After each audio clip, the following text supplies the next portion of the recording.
Nah, guys, kembali lagi di channel Apresitorus, di mana channel ini akan memberikan diri kamu suatu informasi baik dari pekerjaan, asmara, keuangan, ataupun kehidupan diri kamu secara general. Sebelum saya memberikan suatu informasi dari beberapa aspek yang saya katakan tadi, saya juga mengingatkan kepada teman-teman, informasi yang saya berikan terhadap diri kamu bukan suatu acuan untuk kamu ambil dan untuk kamu terima. Saya hanya bisa memberikan diri kamu suatu informasi berdasarkan kartu yang saya pegang ini. Diri kamu hanya bisa berencana terhadap kehidupan kamu, akan tetapi di balik dari informasi dan perencanaan tersebut, lagi-lagi yang menentukan adalah Sang Pencipta. Sebelum saya mengambil satu persatu kartu yang saya pegang ini secara acak, saya juga mengingatkan kepada teman-teman apabila ketemu dengan channel saya agar menekan tombol subscribe-nya dan menyalakan loncengnya supaya next video saya lebih semangat untuk memberikan suatu informasi baik terhadap kondisi energi kamu, manusia yang selama ini kamu prioritaskan, serta pihak ketiganya. Oke, Wak Geng. Sama seperti biasanya, saya tidak memiliki topik atau judul yang akan saya angkat, tetapi saya akan berusaha untuk berbagi cerita atau informasi dari setiap kartu yang akan saya ambil nanti secara acak. Apakah informasi di balik dari kartu itu mengarah terhadap pihak ketiga atau kebalikannya? Kita langsung saja. Saya akan mengambil beberapa kartu, di mana kartu yang akan saya ambil nanti bisa saja bersifat resonate, bisa saja tidak bersifat resonate. Semuanya saya kembalikan terhadap pola pemikiran kamu, semuanya saya kembalikan terhadap kondisi energi yang kamu miliki untuk saat ini.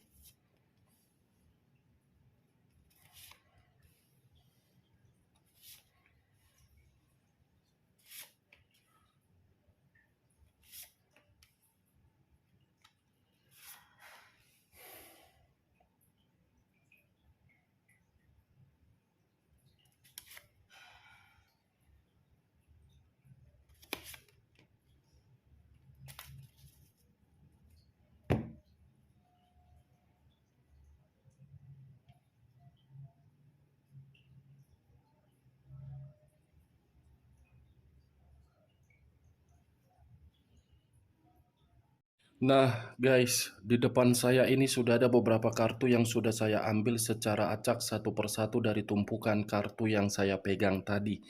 Apakah informasi atau cerita di balik dari kartu ini akan memberikan suatu gambaran yang bersifat positif atau kebalikannya?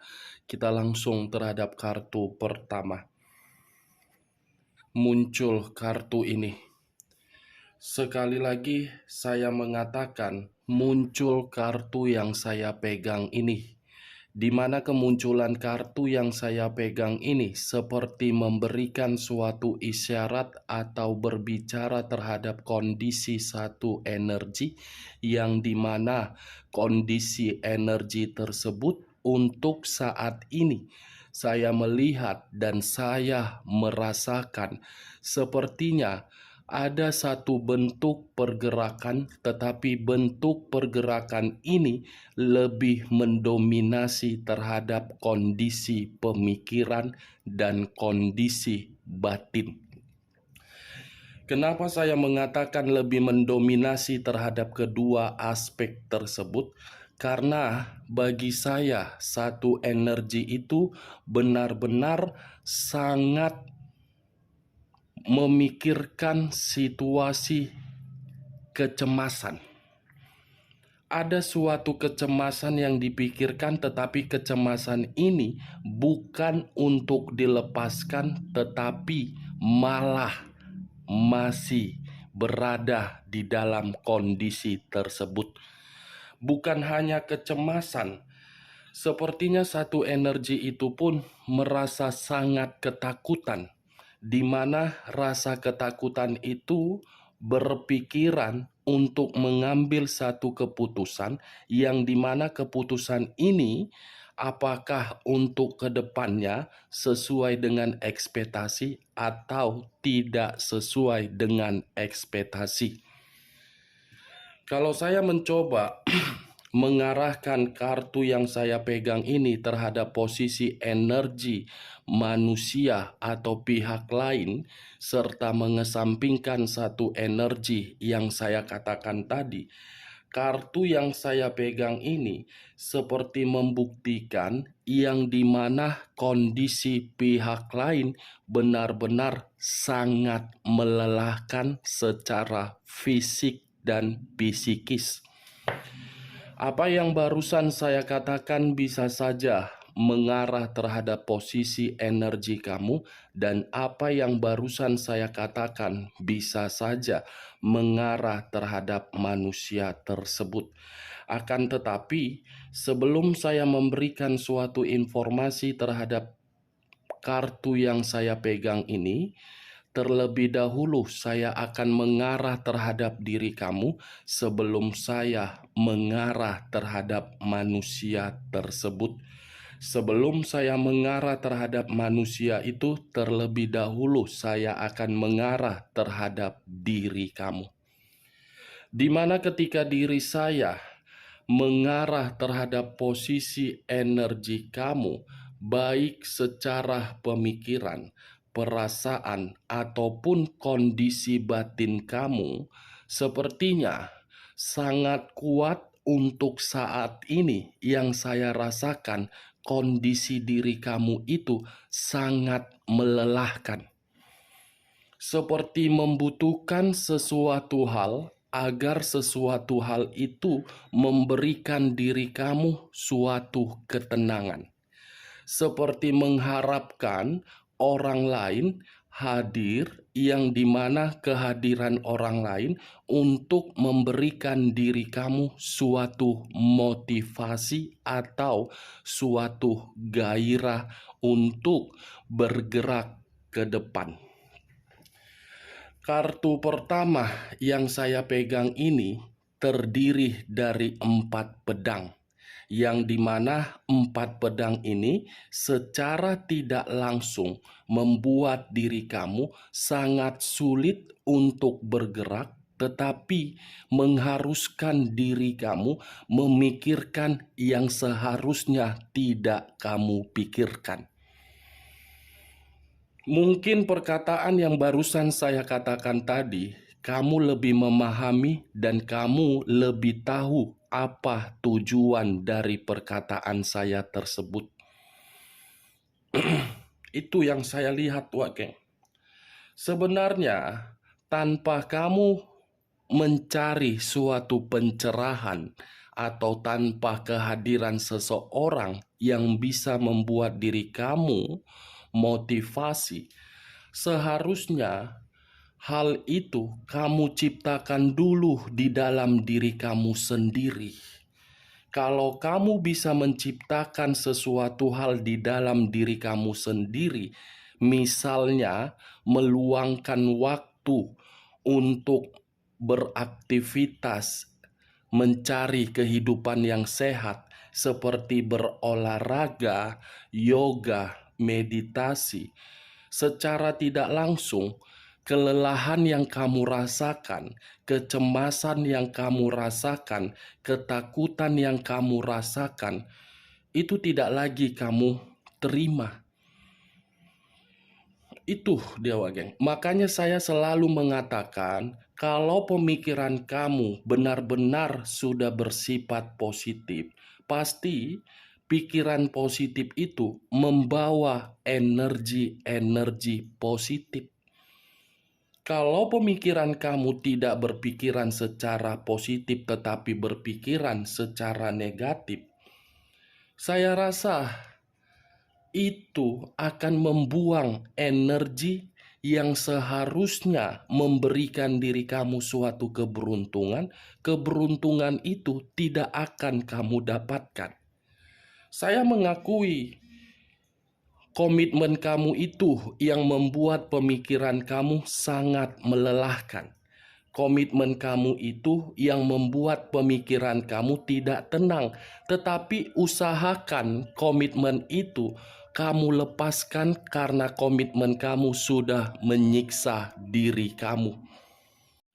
Dan kalaupun diri saya berbicara dari sisi lainnya, saya mengakui kondisi batin kamu itu benar-benar terluka.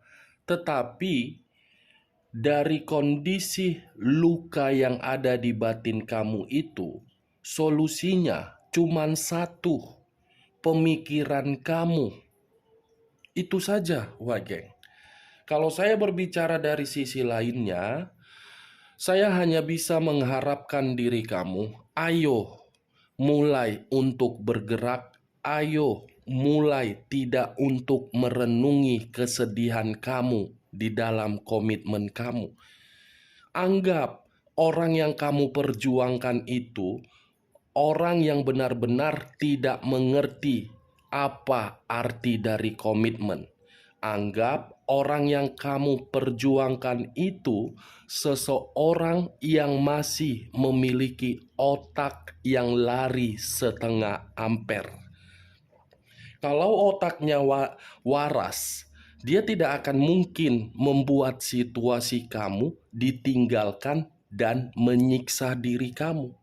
Seharusnya diri kamu itu ada nilai kebanggaan di dalam komitmen kamu untuk selama ini. Setidaknya diri kamu sudah pernah untuk memperjuangkan manusia itu dan manusia itu tidak memperjuangkan diri kamu.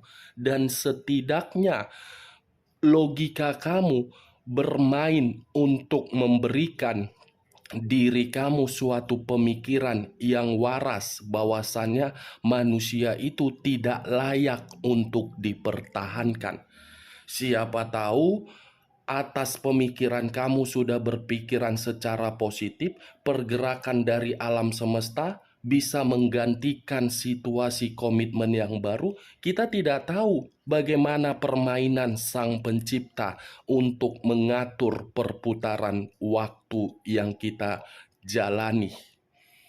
Tetap percaya, tetap ambisius, tetap optimis, dan yakin dari jiwa spiritual kamu itu akan membantu diri kamu dan kamu akan mendapatkan jawaban dari Sang Pencipta. Yakin saja. Itu dia, Wageng.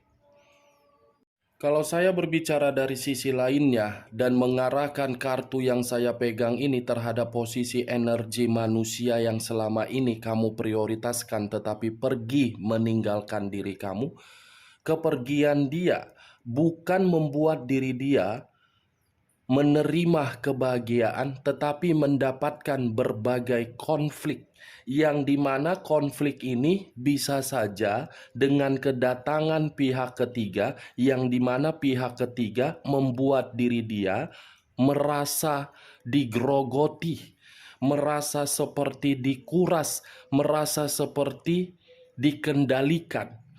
Biarkan saja dia menikmati kehidupan di luaran sana sesuai dengan keinginan dia. Toh juga diri dia yang merasakan. Kamu tidak usah harus memikirkan bagaimana dia di luaran sana. Itu saja, Wageng. Ambil logika yang simpel. Kamu masih berpikiran egois terhadap diri sendiri. Belum tentu apa yang kamu pikirkan dipikirkan oleh manusia itu. Karena manusia itu yang dipikirkan cuma satu. Hanya kepuasan, kepuasan, dan kepuasan. Seharusnya situasi kepuasan itu sudah harus dia nikmati ketika bersama dengan diri kamu. Tetapi kenikmatan itu tidak bisa dia dapatkan dari diri kamu karena di dalam otaknya mencari kebebasan. Sampai di sini bisa kamu terima perkataan saya secara logika, bukan secara perasaan. Ya, kalau bisa kamu terima secara logika kamu, silakan angkat. Tetapi kalau tidak, tidak usah kamu angkat dan jangan paksakan terhadap kondisi energi kamu agar perkataan saya tadi bisa bersifat resonate ataupun tidak resonate. Muncul Five of Swords.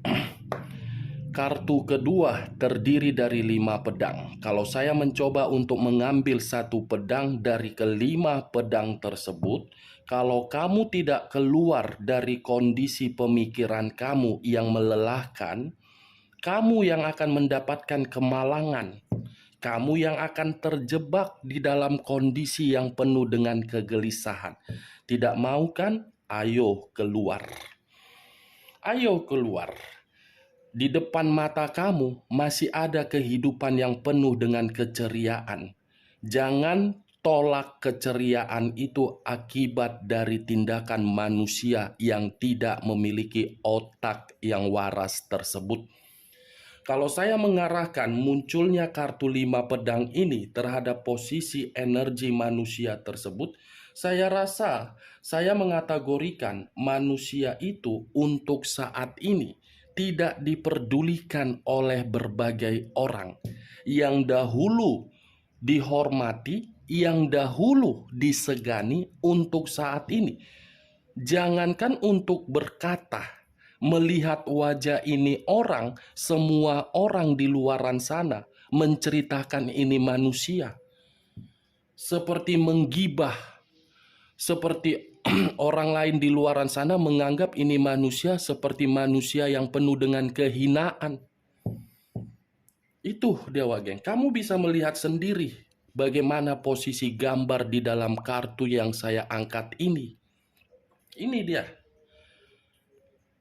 Kalau saya mengarahkan kartu kedua ini terhadap perjalanan komitmen yang pernah kamu lakukan terhadap manusia itu, kamu hanya dianggap sebagai lawan, bukan sebagai pasangan. Kalau dia menganggap diri kamu sebagai pasangan, tidak akan mungkin kartu pertama yang keluar yang saya katakan tadi.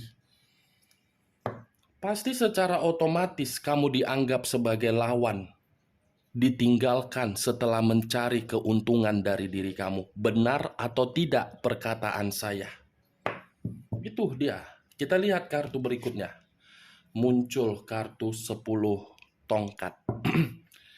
Kalau saya mengambil satu tongkat dari ke-10 tongkat tersebut, satu tongkat yang saya ambil ini, saya mengakui situasi komitmen kamu membuat diri kamu merasa terbebani. Setidaknya beban yang kamu pikul membuat diri kamu belajar agar diri kamu lebih memakai logika kamu, tidak memakai perasaan kamu. Selama ini perasaan kamu yang kamu pakai sehingga diri kamu selalu saja untuk dibodohi, dimanfaatkan, dan diremehkan. Boleh mempergunakan perasaan, tetapi lihat di mana limit perasaan tersebut. Boleh mempergunakan perasaan, tetapi ingat di mana batas untuk mempergunakan perasaan. Kalau di sekeliling kamu menganggap diri kamu untuk dihina, ngapain diri kamu memakai perasaan? Pakai logika. Kehidupan ini jahat. Apa yang diberi, dihargai. Ketika tidak memberi, kita akan dibuang. Itu dia. Saya tidak menyalahkan diri kamu karena diri kamu terlalu polos, terlalu baik, dan terlalu setia. Tetapi kesetiaan kamu sesuai dengan kenyataan tidak. Itu dia Wak Geng. Oke Wak Geng? Kalau saya mengarahkan kartu ketiga ini terhadap posisi energi manusia tersebut, saya rasa tidak berbeda jauh dari kondisi energi kamu, tetapi apa yang dia rasakan itu akibat dari perbuatan dia sendiri, yang dimana terlalu memprioritaskan pihak ketiga, terlalu memprioritaskan situasi kebebasan atau berpetualang, kebebasan itu seperti memaksa diri dia untuk diikuti dan membuat kondisi keuangan dia secara tidak langsung habis, terpuruk, miskin, bangkrut, dan hancur. Ketiga kartu yang saya pegang ini bukan terlalu lebih mendominasi terhadap diri kamu, tetapi lebih mendominasi terhadap manusia tersebut. Karena keluar kartu Five of Swords, kondisi kemalangan dari situasi apa yang dia ciptakan sendiri. Kita lihat kartu berikutnya. Muncul kartu Nine of Swords, terdiri dari 9 pedang. Kalau saya mencoba untuk mengambil satu pedang dari ke-9 pedang tersebut, saya rasa kartu ini mengarahkan pemikiran dia, yang dimana pemikiran dia tidak memiliki satu pilihan. Pilihan ini saya kaitkan terhadap diri kamu. Ketika ingin terkoneksi terhadap diri kamu, manusia ini tidak bisa lagi. Secara pergerakan energi, manusia ini yang lebih mendominasi untuk terkoneksi terhadap diri kamu karena diri dia merasa menyesal, bersalah telah memperlakukan diri kamu sampai diri kamu depresi, stres. Ini dia geng. Kamu bisa melihat sendiri kemunculan kartu keempat. Ibaratnya kondisi diri dia membuat diri dia seperti orang gila. Tidak ada satu pilihan, mengarah terhadap pihak ketiga malah memanfaatkan, mengarah terhadap diri kamu belum tentu kamu merespon. Muncul kartu The Tower. Sekali lagi saya mengatakan muncul kartu The Tower. Kartu yang mengarah terhadap unsur tanah yang berlambangkan 3 zodiak. Capricorn, Taurus, dan Virgo. Kalau saya mencoba untuk mengesampingkan ketiga zodiak yang saya katakan tadi, kata The Tower, kehancuran. Itulah yang sedang dia terima.